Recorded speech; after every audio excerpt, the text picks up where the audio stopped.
Welcome back. I apologize. I never spoke about chess.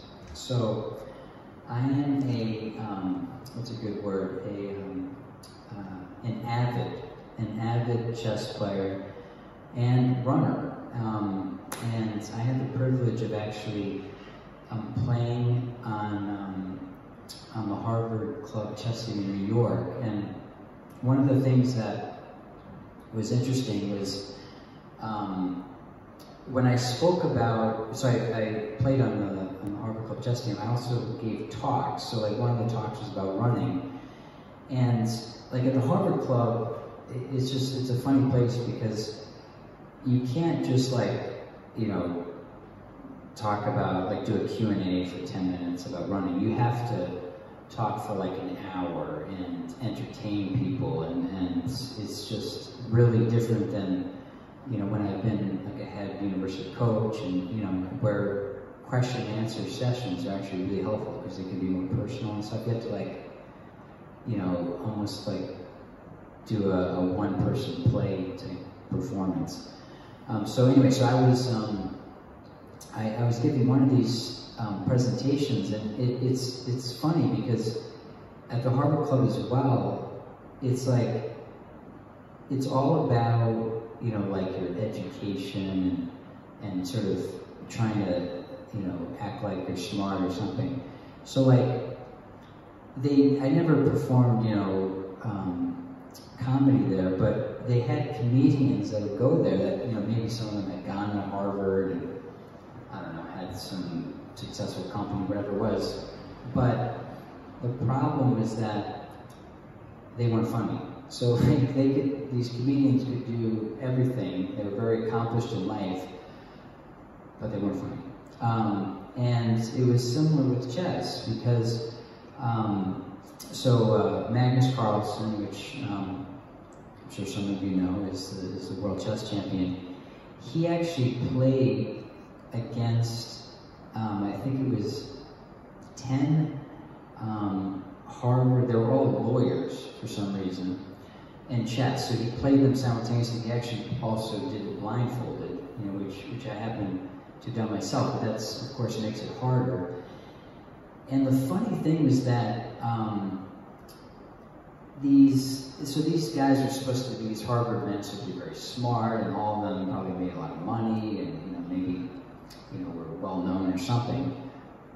But there's one thing they couldn't do well, and that's play chess. So he beat all these guys. I just thought it was funny because it's really the reality is, who cares about Harvard? Who cares about anything except the activity that you're actually doing?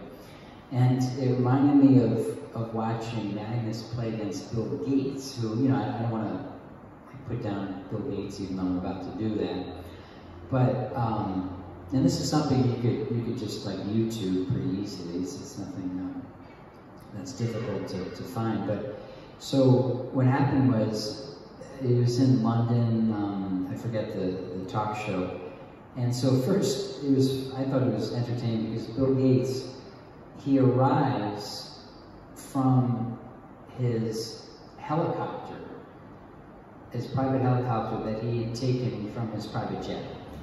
And instead of, acting like, wow, that is kind of special to have that, he was just like, well, yeah, I have to have my private jet because, I wouldn't be able to do as many talks. He was acting like it was just a regular thing for him to have this.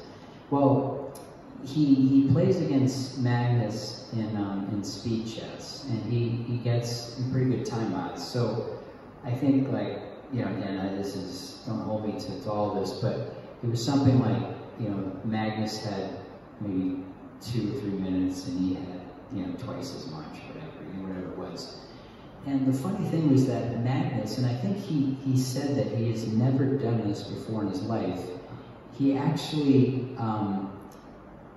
he tried a cheap attack, which at that level, when you're a world champion, you never do this because there's no reason to make yourself vulnerable to lose just because you try something that's cheap. But he actually put himself in a losing position to test Bill Gates. So in other words, Bill Gates, who some people think is very very smart, and he does, he has done some remarkable things, but there's debate as to how much of that has to do with being at the right place and the right time and all that. But it was just so funny to watch, because here he does this cheap attack.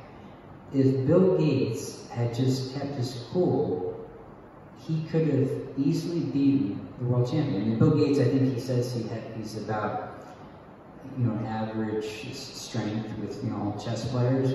So but instead he panicked, and you can again watch this, and he lost the game. And Magnus is talking about it later and just saying, I think it's ironic because Bill Gates has certain things he's known for, like don't make fun of nerds, because someday you might be working for one, and referring to himself and stuff. And it's just, to me, I thought that was the ultimate nerd move in a bad way, to get all geeky, when here's your opportunity to be maybe the best chess player that's ever lived. So I thought that was pretty funny. But I think I will talk about chess some more very soon, but those are my chess stories for tonight. But I think going back to just TV and popular movies and that kind of stuff, I was on this thing called the internet recently, and I looked up what are the top 100 movies of all time, and I did a search or whatever, and number 100, according to some company, was Gladiator. Now that means that 99 movies are better than Gladiator. So I immediately closed the browser, because that's ridiculous. If there are any Gladiator fans out there, but actually I have lived in places where you can't even watch a movie in a movie theater, and that place was Cambodia. So when I lived there, it might be different now, I'm not sure, but they literally did not have one movie theater in the entire country. So I actually would fly to Thailand, to Bangkok, to see a film, which is, I think, crazy. But so instead of, on a Friday night or whatever, going to the movie theater, I would just go running, and it was really a kind of a very unique experience there, because there was a part of town where monkeys would chase after you. So I guess instead of seeing a movie about monkeys chasing after you, you could do it in real life. And I also, at the time, I wanted to train for some mountain races in that part of the world. So I wanted to find a place where you could actually run on the grass. And Cambodia, differently than Bangkok. Bangkok is just extremely polluted, and it's just you can barely breathe there. In Cambodia, you don't have the industry, so the air is fine, but the ground is very polluted. I'm going to spare you with some of the details, but they don't have a sewage system.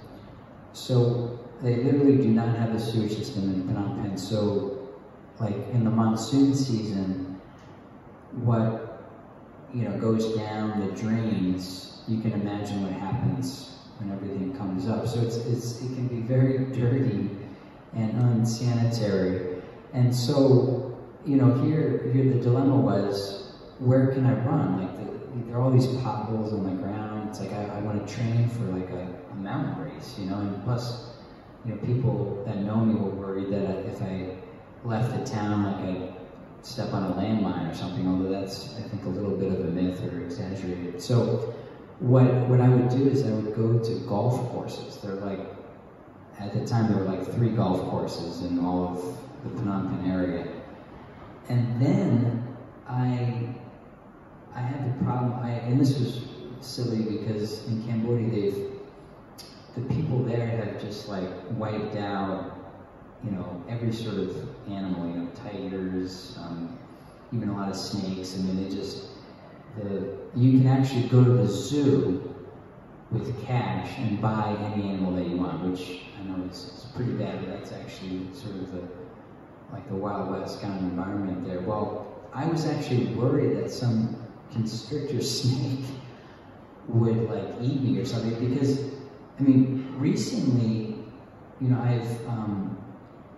and like not even searching for this on the internet, I've seen snakes. Like there was a snake, like anaconda or something, that was wrapped around an elephant. Like I didn't watch the video, but if like a snake can eat like an elephant,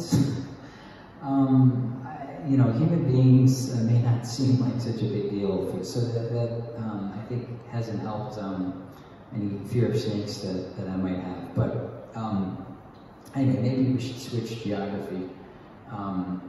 But you know, I did have some experiences in that part of the world, and it's, I guess, here in Perth, the closest I got to that is recently I was on the Bibbleman track, which was a lot of fun. I only did a short distance there, but that, you know, as far as just getting away in nature, especially with, you know, COVID, you know, me being more of a problem, it's been really cool. So there's also actually some promotion for a club. There's a running club that meets in Kings Park. That's amazing.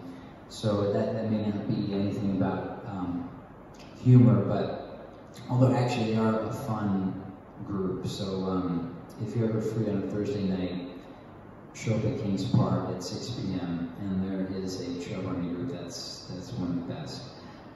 But anyway, going back to things happening here and abroad. So I spent most of my time here in Fremantle, which I think really has an edge on a lot of places. I just think like Freo people are just seem more relaxed. It seems like in the city, you know, the CBD, people can get uptight. Like I remember I was on the train not too long ago, and I have a scooter, and sometimes I carry around some bags and of stuff or whatever, or, you know, buy some stuff, and I was just kind of lounging out. I'll admit I was kind of hogging a few seats. Like I won't deny that, but there were plenty of seats available, and some guy got on. He's like totally fit the profile of like some like Bogan, bikey, you know, wannabe cool guy or whatever. He had like tats, and then he had this like really like Bogan looking suit on, and he kind of snapped at me. He was like, you know, are you going to take up all those seats? And he wanted to sit, even though there were other seats available, he wanted to sit right next to the scooter. Like, and I had the scooter sort of up on, you know, this bar so it wouldn't fall or whatever.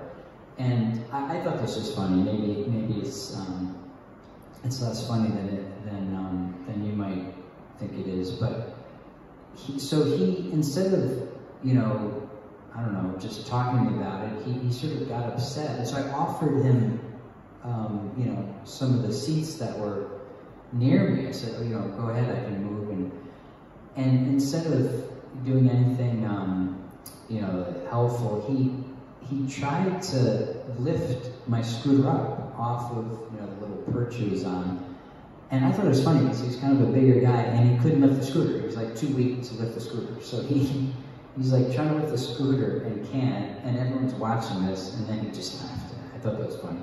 But so I guess the point is, the CBD, I think people can be a little tense sometimes, and that's why I love Freo. We're also closer to the ocean, which is great. We have the best beaches here. But you know, I think I'm gonna wait on. I need to come up with some more good chess stories. So I think we're gonna stop it for tonight, and to be continued next week. So we're gonna start to do this again every week at the Orient, right on High Street in Freo, 8 o'clock. Next time will be Tuesday, February 8th.